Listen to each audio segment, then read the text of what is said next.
It started with a joke. Who needs a museum when we have Vera's closet?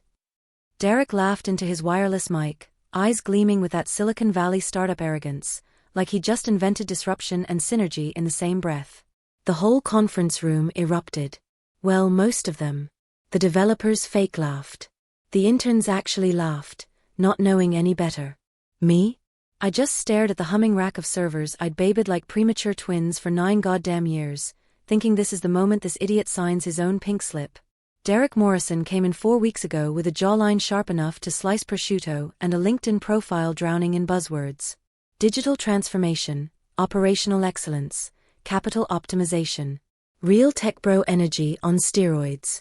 The board loved him because he dropped phrases like revenue velocity and wore Italian loafers without socks. The kind of guy who smells like eucalyptus body wash and thinks blockchain stands for brilliant leadership outcomes.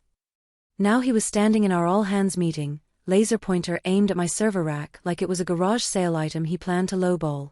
This little setup here, he said, gesturing dismissively at my life's work, has been running for what, a decade? Legacy infrastructure, completely redundant. We're burning $3,200 monthly to power Vera's nostalgia corner. Time to yank the cord. The laughter died just enough for me to hear my pulse hammering behind my temples. I didn't flinch, didn't raise my voice, just sipped my burnt Dunkin' coffee and watched this clown roast the only thing in this building that hadn't crashed since the Obama administration. I knew what they didn't. That rack was the beating heart of their $150,000 per hour e-commerce engine. It wasn't nostalgia, it was necessity. It ran a custom transaction validator that their overpriced AWS infrastructure couldn't replicate without imploding under token synchronization failures. I'd told them.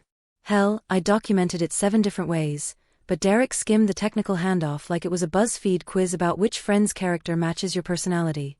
And listen, if you're still here 4 paragraphs deep, you clearly enjoy watching corporate dumpster fires, so smash that subscribe button and hit the like.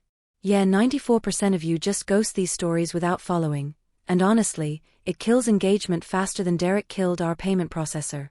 Derek wrapped up with his signature closer, "Let's optimize our future, team." Translation: let's unplug stuff I don't understand and pray nobody notices until I've jumped ship to my next fintech gig. Back at my cubicle, I watched the company Slack light up like Vegas on New Year's Eve. Exciting changes ahead. Can't wait to streamline. Anyone know if Vera's rack is really outdated? I didn't respond. Just logged into the validator node one final time, exported a complete activity mirror to my home terminal, and tagged one file with a single word, pending. I'd built that rack myself, sourced components during weekends at Micro Center, kept the code lean, the protocols bulletproof. It was a Frankenstein's monster of efficient, ruthless architecture. No bloated APIs with cute names, just raw performance. It didn't care about workplace culture. It processed data, caught asynchronous bugs, and resolved token conflicts in real time, silently, flawlessly. Until now. I packed my succulent plants into a canvas tote, closed my ThinkPad, and walked past Derek's corner office on my way out. He was laughing again, something about finally decluttering the legacy baggage. I smiled, nodded at him, through him, because I knew exactly what was coming. They hadn't unplugged a server. They'd unplugged their parachute. They did it with a hand truck. 2 facilities guys rolled in around 9:15 a.m., one clutching a Monster Energy, the other demolishing a Nature Valley bar like it owed him child support. Neither had a clue what they were touching. I watched from the server room doorway, arms crossed, as they yanked power cables like they were unplugging an old Christmas tree in January. Got orders from Derek, the taller one muttered. Disconnect the legacy stack. The legacy stack. That's what he called it. Like it was a pile of dusty VHS tapes instead of the only barrier between us and complete transactional meltdown. The status lights dimmed one by one like dying fireflies.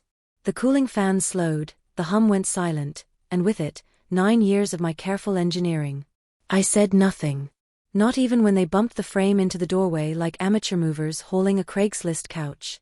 I just stood there, letting the rage pool in my throat like swallowed glass. My fists stayed buried in my pockets, not from fear, from restraint. Because if I opened my mouth, someone was getting verbally annihilated, and that wouldn't serve the plan.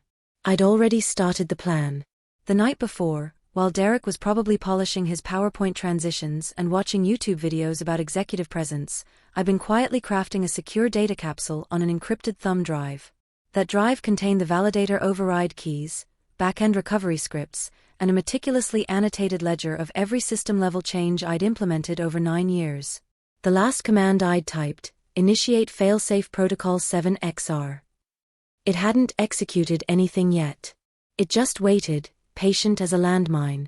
At 10:47 a.m., I walked to my desk, grabbed my coffee mug, a folder of HR paperwork, and a single manila envelope marked emergency contact info. Inside was a dead USB stick from 2016 and a paperclip, just enough to confuse anyone who got nosy. I told Patricia from HR I'd be working remotely for a few days. No drama, no explanation. She blinked several times, clearly unsure if I was being laid off or promoted. I didn't clarify. I took the back stairwell down, the same one I'd used when we first went live, back when we were 8 people with a dream and the server rack was 2 milk crates and a box fan I'd bought at Home Depot. Back when people gave a shit.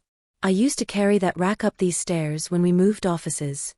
Now they wheeled it out like garbage, but I wasn't panicking. Panic is a luxury for people without contingency plans. I had 3.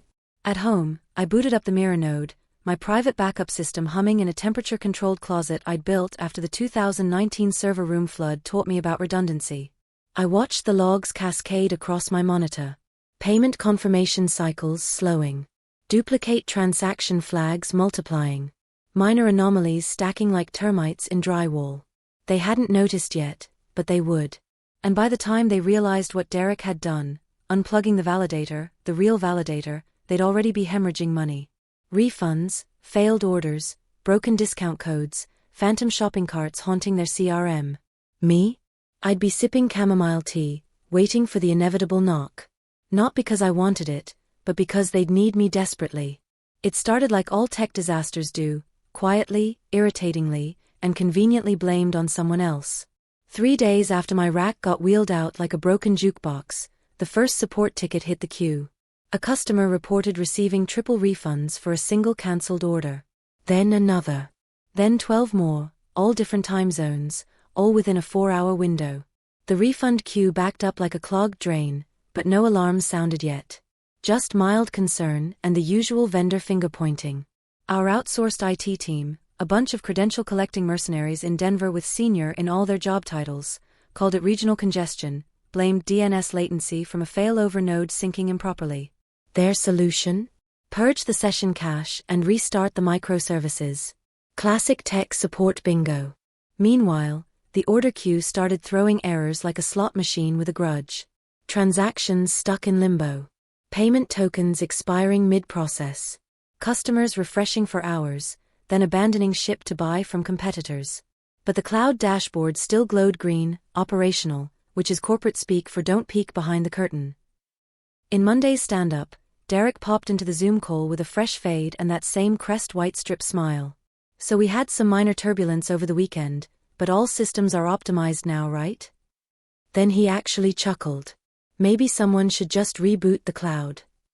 I watched from my kitchen table, AirPods in, feeding my golden retriever the heel for my sourdough toast. Derek's voice sounded like cheap bourbon mixed with a motivational podcast. Every syllable made me want to set fire to an Ethernet cable. He didn't know. Not yet. See, what Derek never grasped, what none of them did, was that my server rack hadn't just run the validator. It had corrected it. It patched asynchronous token drift in real time. You know how a spinning coin looks stationary if you time it right? That's what my rack did to the transaction stream, balanced chaos into precision.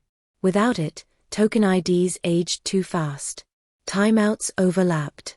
Refunds doubled because the backend couldn't confirm transaction states without locking up. It wasn't a bug. It was entropy. Mathematical disintegration in slow motion. I leaned back in my chair and opened my private terminal. My mirror system, humming in its digital quarantine, had been silently cataloging everything. Every lag spike, every abandoned cart, every misfire tagged with a hash like #validateprotocolmiss.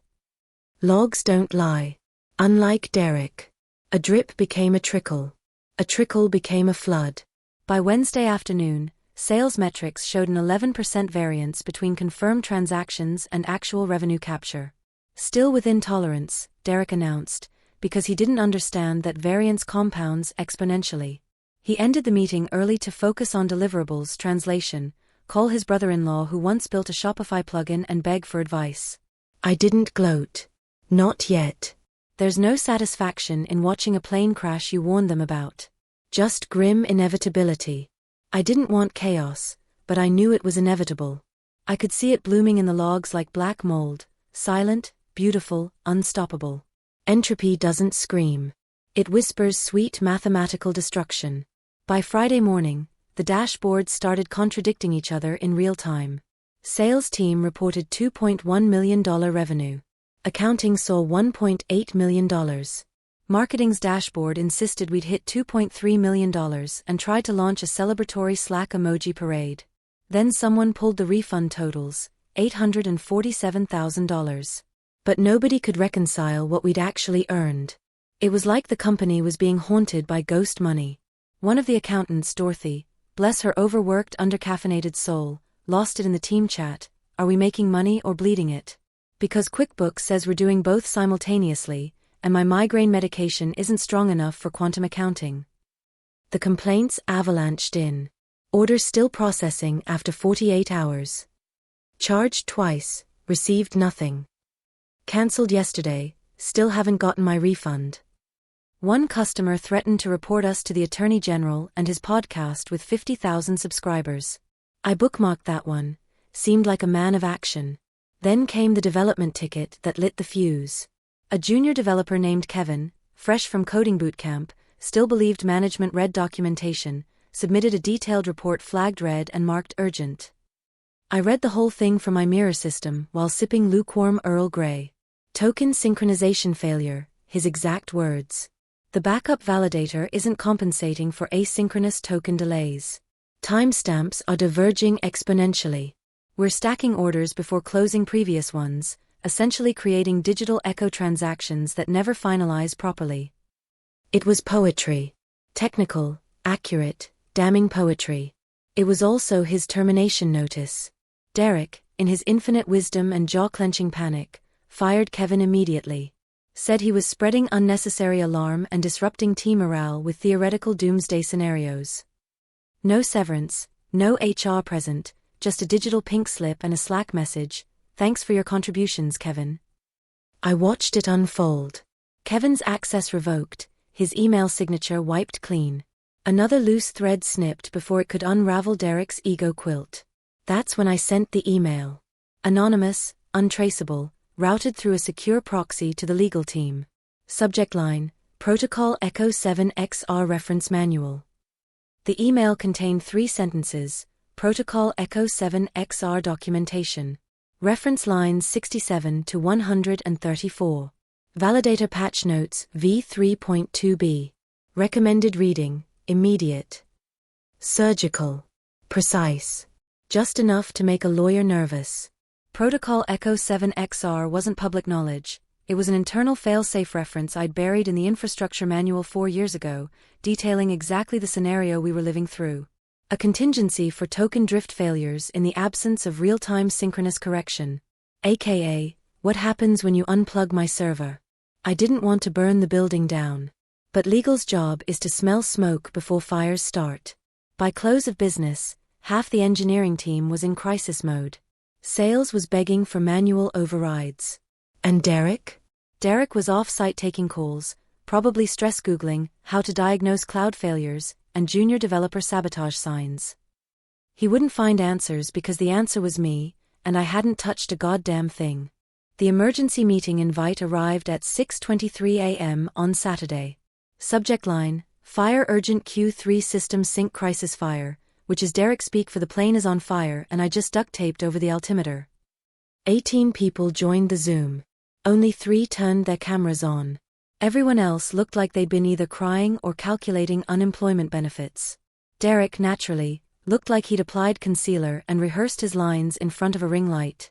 Okay team, he began, flashing that used car salesman grin. I know there's been some chatter about the transaction pipeline, but I want to assure everyone this is routine maintenance turbulence. Routine. Like we were just changing air fresheners, not hemorrhaging revenue like a punctured oil tanker.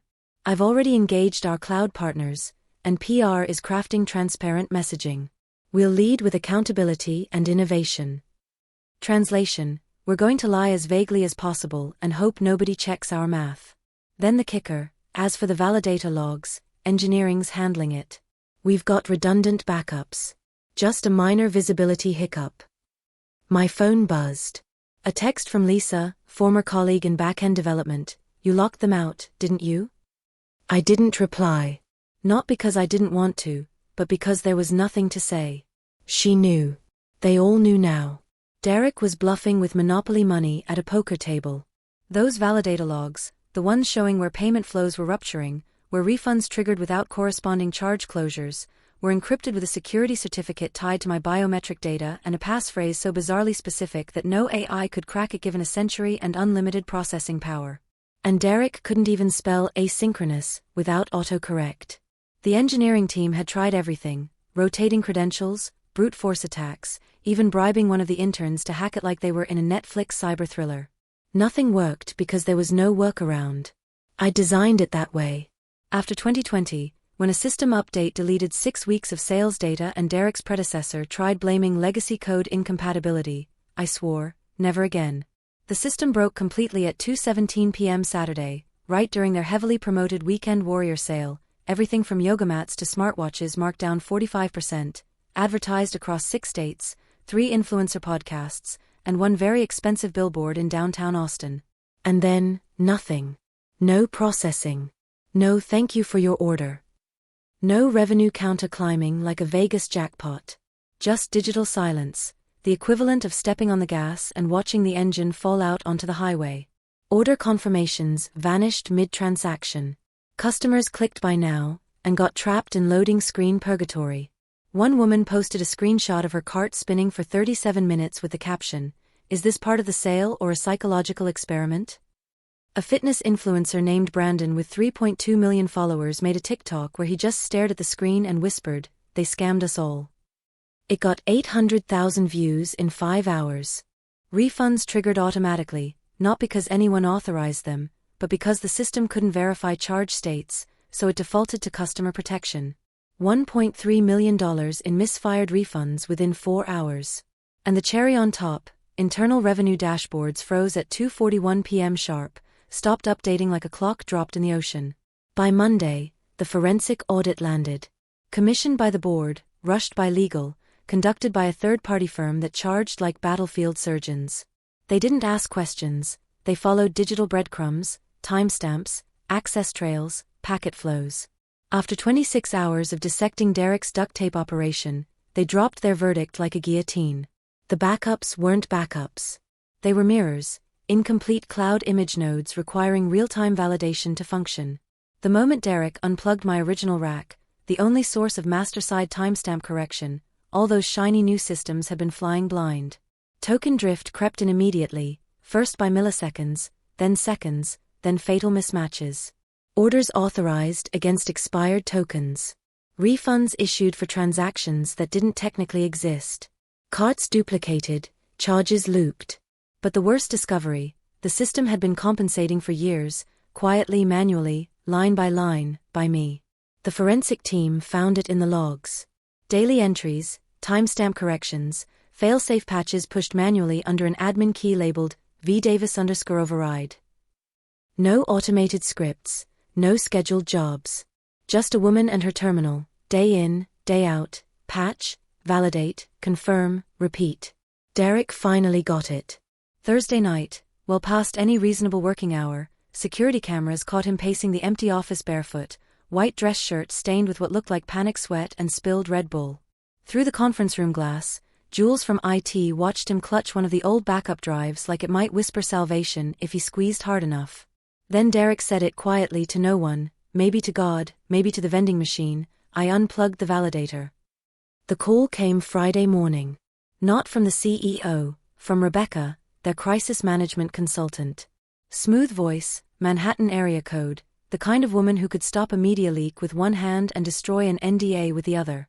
She left a voicemail so polite it practically curtsied, asking if I'd consider a confidential consultation regarding a strategic recovery opportunity. Translation: the building's on fire, and you're the only one who remembers where we keep the extinguisher. I didn't respond immediately. I finished my coffee, walked my dog, watched the sunrise like it owed me interest. Let them marinate in their desperation. Then I replied with an email containing no greeting, no pleasantries. Just terms. 6-month contract, paid in full upfront. Complete administrative access, zero oversight. I choose my hours, my methods, and who I speak with. Derek Morrison is terminated publicly by Monday, no leave of absence, no transition period. I want his badge deactivated and his Slack profile grayed out before I plug in a single cable.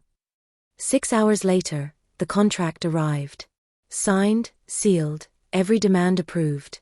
They'd even added a handwritten note, "Welcome back, Vera. We're sorry." Pathetic. Monday morning, I arrived at 7:58 a.m., not because I had to, but because I knew the early shift would witness it. Same parking spot, same steel-toed boots, same badge. Only now it carried different weight. I scanned in, stepped into the lobby, and felt it, that loaded silence that follows devastation, tasting like stale coffee and existential dread. Nobody spoke. A few engineers nodded awkwardly.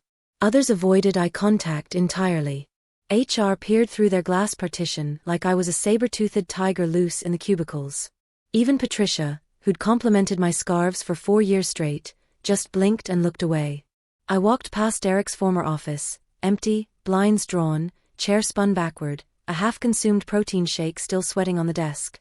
His nameplate was gone, leaving just a pale rectangle where it used to be, like a gravestone someone tried to bleach clean. Someone had stuck a post-it note to his monitor. 3 words in black Sharpie: plug it back. I kept walking straight to the server room. My server room. I unlocked the cage, breathed in the familiar metallic tang. Everything exactly where I'd left it, just unplugged like a cathedral with no choir. I knelt down, slid the power connector home, and felt it purr back to life. No grand speech, no announcement, no slow clap from engineering, just cooling fans spinning up, status lights blinking their familiar rhythm, validator nodes syncing with my mirror system like old friends reuniting after a bitter separation. I checked the logs, aligned, drift corrected, refund queue stabilized, sales queue rebalanced. It didn't take hours, it took minutes, like it had been waiting patiently the entire time. I stood up, dusted off my hands, and walked out without looking back. That was it. No fanfare, no applause. Just restoration, precision, and the quiet satisfaction of watching something broken snap back into place because I willed it so. The validator came online at 8:31 a.m. Within 2 minutes, mirror nodes recognized re-established authority. Within 8 minutes, token drift corrected across all layers. By the 15-minute mark, the sales engine breathed again. Live transactions flowed like water through unclogged pipes. Refund queues, bloated and snarling for days, dissolved like morning fog. It didn't just work. It obeyed. The system didn't need fixing, it needed reminding. And now it remembered who built it. Derek's access was revoked by noon. A brief statement went company-wide, effective immediately. Derek Morrison has been relieved of his duties as CFO. We wish him success in future endeavors. No Zoom call, no farewell email, no fruit basket. Just empty space where arrogance used to be. I stayed late that night. Not for the company, not for recognition. Just to sit with it one final time. Server room B, walls still that awful beige paint, glowing with familiar amber light. I pulled a folding chair from the hallway, set my thermos on the floor, and just sat there. Nobody disturbed me. Nobody dared. I sipped my coffee, it had gone lukewarm, but I didn't care. The validator hummed beside me like a living thing, perfectly calibrated, reunited with the infrastructure it had been denied. Blameless, brutal, brilliant. I said nothing, because there was nothing left to say. Derek thought it was decoration. I knew it was devastation waiting to happen. Thanks for watching this corporate meltdown, office survivors. Subscribe for more power core drama, and let's make your former bosses sweat.